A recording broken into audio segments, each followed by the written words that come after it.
You're listening to Sacred Spaces, the daily podcast for prayer and reflection at YL2020. And now here's your host, Kelsey Jenny. Today is Thursday, January 9th, 2020.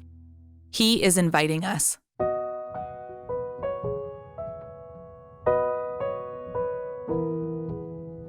You won't believe it, and strange as it sounds, extraordinary magic follows you around, and the camera can't catch it.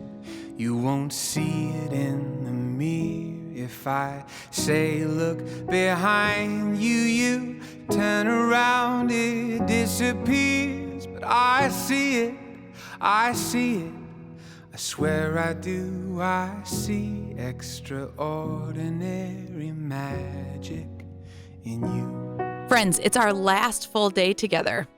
Your brain might be a little full. So much truth and celebration, navigating and sifting, and even maybe a turning to home. The to-do list of next week or the upcoming weekends, committee meetings and decisions to be made. I wonder, could you stay here a little longer? Can you sense his calm for you today? Today's scripture reading is from Matthew 14, verses 13 through 21. When Jesus heard what had happened, he withdrew by boat privately to a solitary place. Hearing of this, the crowds followed him on foot from the towns. When Jesus landed and saw a large crowd, he had compassion on them and healed their sick. As evening approached, the disciples came to him and said, "This is a remote place, and it's already getting late. Send the crowds away so they can go to the villages and buy themselves some food." Jesus replied, "They do not need to go away. You give them something to eat." "We have here only 5 loaves of bread and 2 fish," they answered.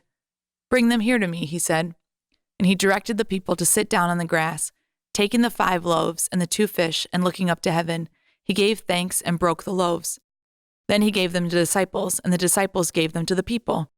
They all ate and were satisfied. And the disciples picked up 12 basketfuls of broken pieces that were left over. The number of those who ate was about 5,000 men, besides women and children. The feeding of the 5,000, definitely a familiar story. I believe the miracle wasn't for the masses. It was for his best friends.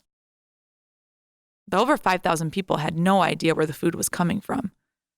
But the 12, not only did they watch the miracle, they were also fed. They participated, and I believe were transformed. See, isn't it amazing that the God of the universe offers the disciples the chance to be part of the story? To not only witness the miracle, but be transformed by the participation and also by them being fed themselves. Isn't that just like our God? And what's interesting is how the verse really even starts. The story leading up to Matthew 14 is that John the Baptist has died. So when Jesus hears that, he goes to a solitary place. So even in his own grief, fully God and fully human, he's always inviting us. He never stops healing or offering or giving the chance for him to be fully with us. Did you know this week that you are part of 5,500 other people's stories? And yet the way that Jesus wants to be with you today is deeply personal, as if you were one of the 12 on that mountainside, offering loaves and fish to the masses. Standing on the foundation that our God not only allows us to participate, he always provides. It might not look the way we think it's going to. I guarantee they never thought that 5 loaves and 2 fish would feed that many people. Friends, as the 12, we are witness to what our God alone can do. The one who can hold us and love us, the one who can know us and see us, the one who can feed us and comfort us. We are the 12 on foot, watching the miracles take place. We get to watch him show up and show off, and we get to marvel at his majesty. Have you ever thought about the work that you're doing in your local area that way? It's not just simply work for the 5,000, it really is work for the 12, that you are the witness to the miracle. And it doesn't mean that the miracle can't happen in your own life as well. What can you bring to the Lord today?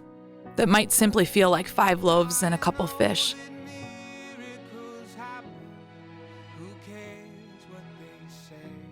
What gifts do you have that the God of the universe can transform?